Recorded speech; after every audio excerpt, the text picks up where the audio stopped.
રાજ્યમાં સસ્તા અનાજની દુકાનોના અનેક કૌભાંડો સામે આવ્યા છે, ત્યારે હવે રેશન કાર્ડ ધારકો માટે સારા સમાચાર આવ્યા છે। હવે રાજ્યમાં રાશન વિતરકોની લાલિયાવાડી નહીં ચાલે। રાજ્ય સરકારે મહત્વનો નિર્ણય લીધો છે કે હવે રાશન વિતરકો દુકાન બંધ રાખી શકશે નહીં, અને જો તેઓએ કોઈ પણ કારણોસર દુકાન બંધ રાખવી પડશે તો તેમને પોતાની ગેરહાજરીમાં કોઈ અન્ય વ્યક્તિને ચાર્જ સોંપીને જવું પડશે। નમસ્કાર, BS9 TV ન્યૂઝમાં આપની સાથે હું ભગવતી વિશાવડિયા।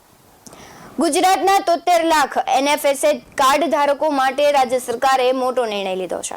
હવે રાશન લેવા જતી વખતે સસ્તા અનાજની દુકાન બંધ જોવા મળશે નહીં, અને જો સસ્તા અનાજની દુકાનો બંધ હોવાની ફરિયાદો મળશે તો સરકાર એના ઉપર નિર્ણય લેશે, અને ઘણી બધી ફરિયાદો હતી જેના ઉપર સરકારે આ એક નિર્ણય લીધો છે।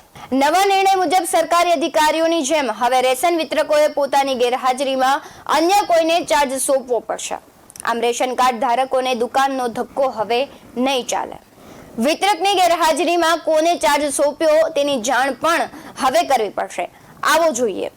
આ અંગે રેશન વિતરકે બહાર જતી વખતે જિલ્લા પુરવઠા અધિકારીને જાણ કરવી પડશે, અને વિતરકની ગેરહાજરીમાં અન્ય કોઈ વ્યક્તિ દુકાન ચાલુ રાખશે તે અંગે તંત્રને માહિતગાર પણ કરવું પડશે। ઉલ્લેખનીય બાબત છે કે રાજ્યમાં સસ્તા અનાજ વિતરણ માટે 700 દુકાનો નોંધાઈ છે, ત્યારે રેશનિંગની દુકાનોનો સમય સવારે 8:30 થી 12 અને સાંજે 3:30 થી 6 વાગ્યા સુધીનો છે, જ્યારે સોમવાર તેમજ જાહેર રજાના દિવસે દુકાનો બંધ હોય છે। એ જ રીતે રાજ્યના 66 લાખ જેટલા અગ્રતા ધરાવતા કુટુંબોની 3.23 કરોડ જનસંખ્યાને પ્રતિ વ્યક્તિ 2 કિલો ઘઉં, 2 કિલો ચોખા અને 1 કિલો બાજરી મળી પ્રતિ વ્યક્તિ કુલ 5 કિલો અનાજનું વિતરણ કરવામાં આવે છે। આમ PHH કુટુંબમાં 5 વ્યક્તિઓ હોય છે તો 10 કિલો ઘઉં, 10 કિલો ચોખા અને 5 કિલો બાજરી મળી કુલ 25 કિલો અનાજનું વિનામૂલ્યે વિતરણ કરવામાં આવે છે। રાજ્ય સરકારની યોજના હેઠળ અને NFSA 2013 હેઠળના અંત્યોદય અને અગ્રતા ધરાવતા દરેક કુટુંબોને પ્રોટીન સભર આહાર મળી રહે તે માટે કાર્ડ દીઠ 1 કિલોગ્રામ ચણાના ₹30 પ્રતિ કિલો રાહત દરે તથા તુવેર દાળ કાર્ડ દીઠ 1 કિલોના ₹50 પ્રતિ કિલોના રાહત દરે વિતરણ કરવામાં આવી રહ્યું છે।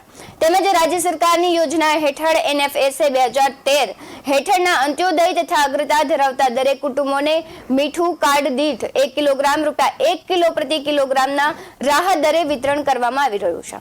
ઘણા ગ્રાહકોની એવી ફરિયાદો હતી કે સસ્તા અનાજની દુકાનો અવારનવાર બંધ રહે છે, ત્યારે રાશન કાર્ડ ધારકોએ અવારનવાર રાશન માટે દુકાનોએ ધક્કા ખાવા પડે છે। ત્યારે આવી ફરિયાદો મળતા સરકારનો આદેશ આવ્યો છે કે હવે સસ્તા અનાજની દુકાનો બંધ રાખવામાં આવશે નહીં। આવા જ વધુ અહેવાલો સાથે ફરી મળતા રહીશું। અમારી YouTube ચેનલને સબસ્ક્રાઇબ કરવાનું, અમને Facebook અને Instagram પર ફોલો કરવાનું ભૂલશો નહીં। બાકી અવનવી અપડેટ્સ મેળવવા માટે આપ જોતા રહો BS9 TV ન્યૂઝ। નમસ્કાર।